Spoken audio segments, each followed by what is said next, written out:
2012 के नियमावली से बहाली हुई है। तो 2012 के नियमावली में उन लोगों का वेतन था 6,000, 7,000, 7,500, 3 कैटेगरी था उन लोग का, और हम लोग का 4,000 था। हम लोग का उन लोग का अभी हो गया है लगभग 35-40 रुपया। हम लोग अभी 8,000 पे मतलब खट रहे हैं। उसमें भी हम लोग ज्वाइन किए हैं, कोई 100 किलोमीटर, कोई 200 किलोमीटर, कोई 300 किलोमीटर का ज्वाइन किया है। मान लीजिए कि इस महंगाई में 8,000 में मेरा काम चल जाएगा। जगदानंद सिंह हमारे नियमावली को मांगे कि बोले हमको नियमावली दिखाइए आप, तो हम नियमावली उनको दिए। नियमावली बजाते हुए पढ़े, और पढ़ने के बाद हम उनको समझाने के प्रयास पूरा किए। जगदानंद कुछ नहीं समझे, नहीं, कहाँ कुछ समझ पाए, न समझा पाए हमको, न समझ पाए, कुछ हमको समझ में नहीं आया। बार बार बात घुमा रहे थे वो, बार बार बात घुमा रहे थे वो कह रहे थे हमसे कि आप इसमें क्यों अप्लाई किए, आप क्यों नहीं शिक्षक में अप्लाई किए। हम उनको बताए कि सर शिक्षक के लिए डिग्रियाँ अलग होती है और फिजिकल टीचर के लिए डिग्रियाँ अलग होती है। उम्मीद है कि तेजस्वी सुनेंगे? हाँ बिल्कुल उम्मीद है, उनसे तो पूरा उम्मीद है। नहीं सुने तो वो बिल्कुल सुनेंगे, हमको पूरा उम्मीद है। सुने नहीं तो कल लाइव बिहार में मैं आपके साथ रूपम। देखिए, बिहार में कई ऐसे नौकरियां हैं जहां पर अड़चने आ रही है। सरकार की जो नीतियां हैं वो पसंद नहीं पड़ रही है। कई ऐसे लोग हैं जो बहुत दिनों से कार्यरत हैं नौकरियों में और उनका वेतन आगे नहीं बढ़ रहा है। और ऐसे में ही आज जदयू कार्यालय में बहुत संख्या में लोग वहां पर गए, बहुत संख्या में वहां पर टीचर गए। हम आपको बता दें कि फिजिकल टीचर जो है वो आज हमारे साथ जुड़े हुए हैं, और ये लोग अब तेजस्वी आवाज़ जा रहे हैं, क्योंकि तेजस्वी जी 5 बजे इन लोगों को मिलने के लिए बुलाया है ना। आप लोगों की पूरी मांगे क्या है और कहाँ कहाँ आप लोग भटके हैं? अभी हम लोग जदयू कार्यालय में गए थे। वहाँ गए तो हमारी बातें हुई। अभिषेक झा जो प्रवक्ता हैं जदयू के, उनसे बात हुई, तो उनको हम लोग अपना एक आवेदन दिए, और वो बोले कि ऐसा है कि एक आवेदन लिख कर दीजिए मुख्यमंत्री के नाम से आप लोग। तो उनके नाम से हम लोग लिख कर दिए, और बोले कि हम पहुंचा देंगे, तो हम मुख्यमंत्री जी के पास आप लोग के मैटर को वहाँ पहुंचा देंगे, बात आप लोग की पहुंच जाएगी वहाँ तक। तो फिर वहाँ से हम लोग आरजेडी कार्यालय में गए। तो आरजेडी कार्यालय में गए तो वहाँ पे आरजेडी के माननीय प्रदेश अध्यक्ष थे जगदानंद सिंह। उन क्या किए कि वहाँ हम लोग को 2 आदमी 3 आदमी को अंदर जाने के लिए बुलाए, परमिशन दिए। कितना देर में? क्या कितना देर मतलब? पहुँचने के बाद कितना देर में बुलाए?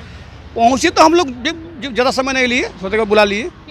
हाँ, तो हम लोग गए अंदर, बातचीत होने लगा। तो हम लोग का मेन मुद्दा यही है कि 2022 में हम लोग की बहाली हुई है फिजिकल टीचर की। उसमें हम लोग का वेतन विसंगति का मामला है, मेन मुद्दा हम लोग का यही है। उसमें हम लोग का बहाली जो हुआ 22 में, तो हम लोग का वेतन रखा गया मात्र 8,000 रुपया। हम लोग के साथ सामान्य शिक्षकों की जो बहाली हुई है उन लोग का वेतन है 22,000 कुछ रुपया है। तो हम लोग ये कहना चाहते हैं कि 2012 के नियमावली से बहाली हुई है। तो 2012 के नियमावली में उन लोगों का वेतन था 6,000, 7,000, 7,500, 3 कैटेगरी था उन लोग का, और हम लोग का 4,000 था। हम लोग का उन लोग का अभी हो गया है लगभग 35-40 रुपया। हम लोग अभी 8,000 पे मतलब खट रहे हैं। तो हम ये कह रहे हैं कि हमारी वेतन विसंगति को दूर किया जाए। इस बात को लेकर के हम उनसे बात किए। तो जगदानंद सिंह हमारे नियमावली को मांगे कि बोले हमको नियमावली दिखाइए आप, तो हम नियमावली उनको दिए। नियमावली बजाते हुए पढ़े, और पढ़ने के बाद हम उनको समझाने के प्रयास पूरा किए, पूरा समझाने का प्रयास किए, पूरा समझाए। लेकिन हमारी बात को हमको ये नहीं समझ में आया कि हम एक्सप्लेन नहीं कर पा रहे थे, कि वो हमारी बात को समझ नहीं पा रहे थे। हमको ये समझ में नहीं आ रहा था। पूरा हम प्रयास किए, 1 घंटा हमारी बात हुई उनसे। हम पूरा ये कह रहे थे, वो कह रहे थे हमसे कि आप इसमें क्यों अप्लाई किए, आप क्यों नहीं शिक्षक में अप्लाई किए। हम उनको बताए कि सर शिक्षक के लिए डिग्रियाँ अलग होती है और फिजिकल टीचर के लिए डिग्रियाँ अलग होती है। हमारे पास वो डिग्री नहीं था कि जो उसमें अप्लाई करें हम।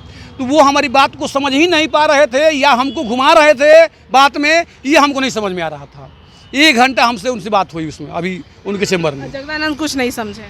नहीं, कहाँ कुछ समझ पाए, न समझा पाए हमको, न समझ पाए, कुछ हमको समझ में नहीं आया। बार बार बात घुमा रहे थे वो, बार बार बात घुमा रहे थे वो। रिजल्ट क्या निकला? रिजल्ट हमको कुछ नहीं निकला। फिर तेजस्वी की आवाज़ पे आप लोग कैसे? अब हम लोग वहाँ पे कुछ लोगों से बात हमारी हुई, बहुत से लोग हमारे आए हुए हैं, हर जिला से हम लोग आए हैं। तो हम लोग अपना में बातचीत किए। तो हम लोग संग क्या है कि नहीं, 5 बजे कोई बताया कि 5 बजे के बाद तेजस्वी जी वहाँ आवास पर मिलेंगे। वो दिल्ली में गए थे, दिल्ली में आ गए हैं। तो हम लोग चले गए, वहीं पर चल के उनसे बात करते हैं। नियमावली जो बोल रहे हैं उसमें क्या था? नियमावली में देखिए, नियमावली में हमारी जो 2012 का नियमावली है, उस नियमावली में शारीरिक शिक्षा स्वास्थ्य अन्वेषक पद का हमारा नाम है। उस नियमावली से हमारी बहाली हुई है। उस समय हमारा वेतन था 4,000 रुपया, और उन लोग का वेतन था 6,000, 7,000, 7,500। तो उस हिसाब से मेरा भी वेतन होना चाहिए कि नहीं होना चाहिए? 10 वर्ष के बाद बहाली किया है, नहीं होना चाहिए मेरा वेतन।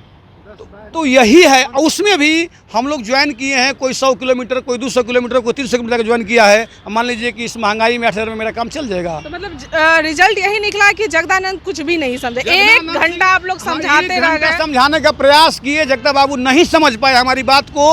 अब पता ना हम समझाने में नहीं समझा पाए उनको कि वो समझ नहीं पाए, यही हमको समझ नहीं आ रहा है। धीरे से बोल रहे थे कि वो सुन नहीं पा रहे। नहीं, अब बात तो अच्छा से हो रहा था, उसमें कोई दिक्कत नहीं है। हमको ही समझ में नहीं आ रहा है। हम कह रहे थे कुछ तो वो कह रहे थे कुछ, बातें नहीं समझ पा रहे थे, पता ना घुमा रहे थे कि क्या कर रहे थे, समझ में नहीं आ रहा था। चलिए, आपको अब उम्मीद है कि तेजस्वी सुनेंगे? हाँ बिल्कुल उम्मीद है, उनसे तो पूरा उम्मीद है। नहीं सुने तो? वो बिल्कुल सुनेंगे, हमको पूरा उम्मीद है। मतलब सुने नहीं तो? एकदम सुनेंगे, हमको पूरा विश्वास है, पूरा भरोसा है कि हमारी बात को सुनेंगे। और सुनेंगे नहीं, हमारी बात पर एक्शन भी लेंगे सरकार में। वो मतलब 5 बजे फाइनल रिजल्ट आ जाएगा? हाँ बिल्कुल हमारी बात को सुनेंगे। चलिए, हम आपसे फिर से बात करेंगे 5 बजे के बाद। चलिए, तो आपने सुना कि देखिए ये लोग जदयू कार्यालय पहुंचे, वहां पर प्रवक्ता अभिषेक झा थे, अभिषेक झा से बातें हुई, वहां पर लेटर भी उन्होंने दिया। उसके बाद मूव किए भाई ये आरजेडी कार्यालय, क्योंकि सरकार इन्हीं दोनों की है। अब आरजेडी कार्यालय में जगदानंद जी जो कि प्रदेश अध्यक्ष है, 1 घंटा तक वहाँ पर ये लोग समझाने की कोशिश किए, लेकिन जगदानंद जी कुछ भी नहीं समझे। आपने देखा ही होगा कि पहले भी इस तरह की बातें सामने आ रही थी। एसटीटी के जो अनिल जो लगातार यह बोलते नजर आता था कि भाई जगदानंद जी कुछ समझते ही नहीं है, कुछ सुनने का प्रयास ही नहीं करते हैं, कहते हैं कुछ तो समझते हैं कुछ। अब क्या होगा ये तो वक्त ही जानेंगे, लेकिन 5 बजे का इंतजार करते हैं। उसके बाद हम लोग इनसे फिर से बात करेंगे और जो इनकी उम्मीद है, देखते हैं उम्मीद इनकी बरकरार रह रही है या फिर तेजस्वी जी तोड़ देंगे। चलिए बिल्कुल इतना ही, बने रहे लाइव बिहार के साथ। धन्यवाद। लाइव बिहार YouTube पर सब्सक्राइब और Facebook पर लाइक जरूर करें।